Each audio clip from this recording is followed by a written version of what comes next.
Lavrov ने बताया कि साल 2026 में हम प्रधानमंत्री मोदी का इंतजार कर रहे हैं। लावरोव अब कह रहे हैं कि पीएम मोदी आएंगे तो नेक्स्ट लेवल डील्स होगी, न्यूक्लियर्स पर होगी, मून मिशन पर होगी, हथियारों पर होगी, जिसमें S-400 ब्रह्मोस अपग्रेडेड आकाश मिसाइल टेक ट्रांसफर पर चर्चा होगी, क्योंकि इंडिया सेल्फ रिलायंस आत्मनिर्भर के साथ रशिया ज्वाइंट प्रोडक्शन चाहता है। यूक्रेन वॉर में इंडिया न्यूट्रल रहा, रशिया को कभी साइड नहीं किया। यूएन में इंडिया ने डायलॉग की बात कही, रूस इसे ट्रू फ्रेंडशिप मानता है। Su-57 फेलन ये स्टेल्थ फाइटर है, रशिया ने बनाया है। रशिया बहुत समय से कोशिश कर रहा था भारत को बेचने की, लेकिन दोस्तों अब यह बात है कि भारत ने इस मामले को आगे ले जाना ठीक समझा और भारत इस जंग ने रूस के ऊपर लगी हुई 4 साल की पाबंदी खत्म कर दी है। अमेरिका ने 4 साल से रूसी तेल पे पाबंदी लगाई हुई है। इंडिया इस पाबंदी को बालाए ताक रखते हुए तेल खरीद रहा था। इंडिया तुमसे बगैर पूछे लगातार खरीदा चला जा रहा था। आज तुमने सिर्फ गोंगलियों से मिट्टी झाड़ी है उसे इजाजत देने की। पहले वो तुमसे पूछ के ले रहा था और उसने मिलियंस ऑफ बैरल्स खरीदारी कर ली। कैसियो की मीटिंग के बाद कई प्राइम मिनिस्टर और हेड ऑफ स्टेट जो है वो अपनी कंट्री में वापस जा चुके हैं, जिसमें कि प्राइम मिनिस्टर मोदी भी हैं। लेकिन हमारे प्राइम मिनिस्टर अपने एक लंबे चौड़े डेलीगेशन के साथ जो है वो इस वक्त भी चाइना में मौजूद हैं और बहुत से एमओयू साइन किए जा रहे हैं। इंडिया ग्लोबल साउथ का इंपॉर्टेंट मुल्क अपने आप को कहता है। आप हर साल ग्लोबल साउथ की समिट करवाते हैं और इंपॉर्टेंट प्लेयर के तौर पे, अभी तो वो समिट आप वर्चुअल करवाते हैं, लेकिन आप करवाते हैं जिसमें आप कहते हैं जी 100 मुल्क आया, 150 मुल्क ने ज्वाइन की। भारत और रूस की दोस्ती की बात करें तो ये जंग से नहीं टूटने वाली है। भारत और रूस की दोस्ती की जड़ें बहुत मजबूत है। 1947 में भारत आजाद हुआ तो सोवियत यूनियन ने सबसे पहले भारत को मान्यता दी। 1950 में हिंदी रूसी भाई भाई का नारा गूंजा। 1971 में बांग्लादेश मुक्ति संग्राम में सोवियत यूनियन ने अमेरिका और पाकिस्तान के खिलाफ भारत का साथ दिया। इतना ही नहीं, यूएन में वीटो इस्तेमाल किया और 7th फ्लीट को रोका। ये दोस्ती कोल्ड वॉर में भारत की स्ट्रेटेजिक ऑटोनॉमी की सबसे बड़ी ताकत बनी। फिर 1991 में सोवियत यूनियन टूटा, लेकिन रूस ने भारत के साथ रिश्ते नहीं टूटे। एक तरफ अमेरिका मना कर रहा है सोर्स कोड नहीं देंगे, सिर्फ हथियार नहीं, हर चीज के लिए। एक तरफ फ्रांस मना कर रहा है राफेल का सोर्स कोड नहीं देंगे, एक तरफ रूस कह रहा है लेते क्यों नहीं यार सोर्स कोड। हम देने को बैठे हैं, हम देने को तैयार है सोर्स कोड, हम सब कुछ देने को तैयार है।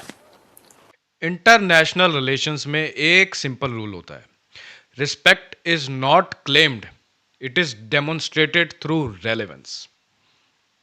अब सिनेरियो इंटरेस्टिंग है। एक तरफ नरेंद्र मोदी को ऑफिशियली रशिया इनवाइट करता है 2026 विजिट के लिए, और वो भी ओपनली स्ट्रेटेजिक एजेंडा के साथ। डिफेंस को production, nuclear collaboration, space cooperation, even next generation systems. ये नॉर्मल डिप्लोमेटिक विजिट नहीं है। ये सिग्नल है कि इक्वेशन ट्रांजैक्शनल से भी ऊपर जा चुकी है। हिस्ट्री भी इसको सपोर्ट करती है। 1971 हो, कोल्ड वार हो या रीसेंट ग्लोबल क्राइसिस, इंडिया और रशिया का रिलेशनशिप कन्वीनियंस से नहीं कॉन्टिन्यूटी से बना है। और फिर आता है present context. Russia Ukrainian war के बाद दुनिया को कैंप्स में डिवाइड हो गई थी, लेकिन इंडिया ने एक थर्ड पाथ चूज किया, स्ट्रेटेजिक ऑटोनॉमी। ना ब्लाइंडली सपोर्ट किया, ना ब्लाइंडली अपोज। डायलॉग की बात, इंटरेस्ट की प्रोटेक्शन, ये डिप्लोमेसी का मैच्योर वर्जन होता है। और इसका रिजल्ट क्या निकला? रशिया के लिए इंडिया मार्केट नहीं रहा, पार्टनर बन गया है। बने रहो वीडियो में, आगे इसका एनालिसिस डिस्कस करता हूं। उसने भारत को S-400 ब्रह्मोस और न्यूक्लियर प्लांट्स दिए। इतना नहीं, भारत ने रूस को कभी अकेला नहीं छोड़ा। क्रीमिया 2014 में नेचुरल रहा, यूएन में प्रतिबंध के खिलाफ वोट दिया। इतना ही नहीं, फरवरी 2022 में रूस ने यूक्रेन पर फुल स्केल एक्शन लिया। पश्चिमी देशों ने रशिया पर प्रतिबंध लगा दी, जैसा कि हमने आपको बताया। अमेरिका ने स्विफ्ट से काट दिया, ऑयल गैस पर प्राइस कैप लगा दिया, बैंक फ्रीज कर दिए, टेक्नोलॉजी रशिया की बैन कर दी। दुनिया ने सोचा रूस आइसोलेट हो जाएगा, लेकिन भारत ने अलग रास्ता चुना। पीएम मोदी ने कहा कि this is not a era of war, लेकिन कभी रशिया को अकेला नहीं छोड़ा। रशिया को चाहिए ऑर्डर्स, रशिया को चाहिए पैसा, ये रशिया की मजबूरी बन गई है। वरना अगर किसी को यह लगता है कि नहीं यार दोस्ती में दे रहा है, दोस्ती में दे रहा है रशिया, तो ये तो बहुत बड़ा ऑर्डर है यार, ये तो बहुत बड़ा ऑर्डर है। आप ब्रह्मोस मिसाइल का लीजिए, आज की तारीख में भी ब्रह्मोस जो कि इंडिया और रशिया का कोलैबोरेशन है, एक जॉइंट वेंचर है। इंडिया अपनी मन मर्जी से ब्रह्मोस किसी तीसरे देश को नहीं बेच सकता। हां, इंडिया अपने लिए 5000 ब्रह्मोस का order they they, that's okay, उसमें कोई मनाही नहीं, अपने लिए जितनी मर्जी बना ले, आर्मी, नेवी, एयरफोर्स के लिए।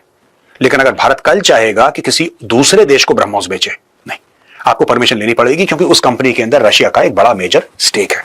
ठीक है जी, अब ये देखें। अच्छा, तो बेसिकली ये बात कर रहे हैं कम से कम 5 से लेकर 7 स्क्वाड्रंस की, 5th generation fighters, 5 to 7 squadrons की। 2 जो है स्क्वाड्रंस, यानी कि एक स्क्वाड्रन में आप मोटा मोटी लगा लीजिए 18 + 2 लगा लीजिए आप, ठीक है।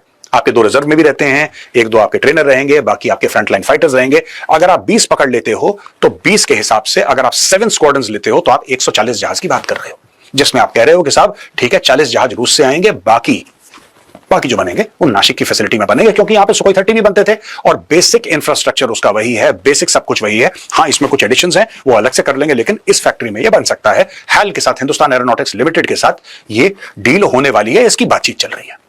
1-2 बातें और ध्यान में रखिएगा दोस्तों। रशिया सोर्स कोड भी दे रहा है, रशिया कह रहा है जॉइंट प्रोडक्शन भी करेंगे, complete transfer of technology, engine वेंजन, आपको जो चाहिए बताओ।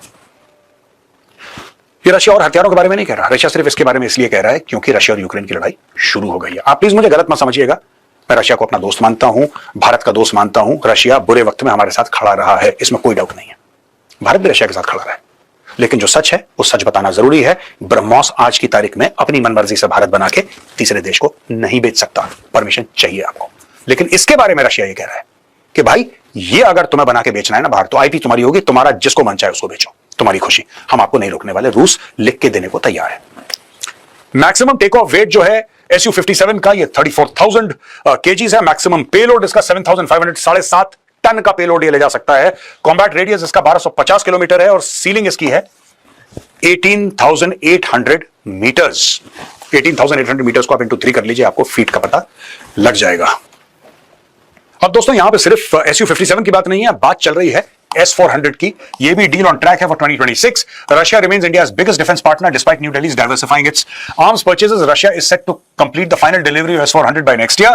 The source added that Russia will complete deliveries of 5 S-400 Triumph surface-to-air missile systems to India by 2026. India already has our S-400 system. There is potential to expand our cooperation in this area as well.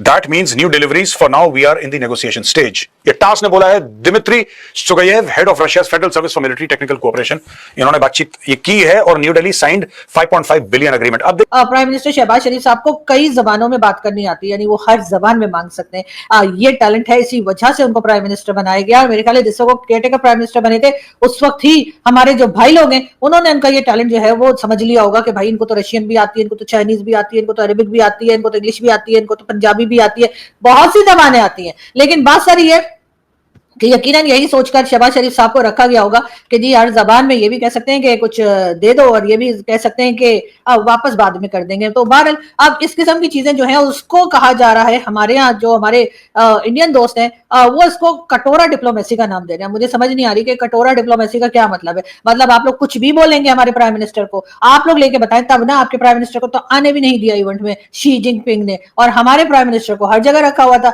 लेकिन हाँ, कई चीजों में prime minister Shahbaz Sharif साहब जो हैं उनकी और भी कई बातें चल रही हैं इस इवेंट में। और उन्होंने ये भी कहा है, रशियन प्रेसिडेंट पुतिन से मुलाकात हुई और उन्होंने कहा कि पाकिस्तान को रूस के भारत से ताल्लुकात पर कोई एतराज नहीं है। यानी कि उन्होंने साफ साफ बताया, इसलिए कि मैंने सुना है कि पुतिन अपने होटल रूम से बाहर नहीं आ रहे थे और वो कह रहे थे कि जी शहबाज शरीफ साहब नाराज हो गए हैं तो मैं कैसे बाहर आऊं, इसलिए कि उनको पता लग गया है कि रशिया और भारत के टर्म्स बहुत अच्छे जा रहे हैं।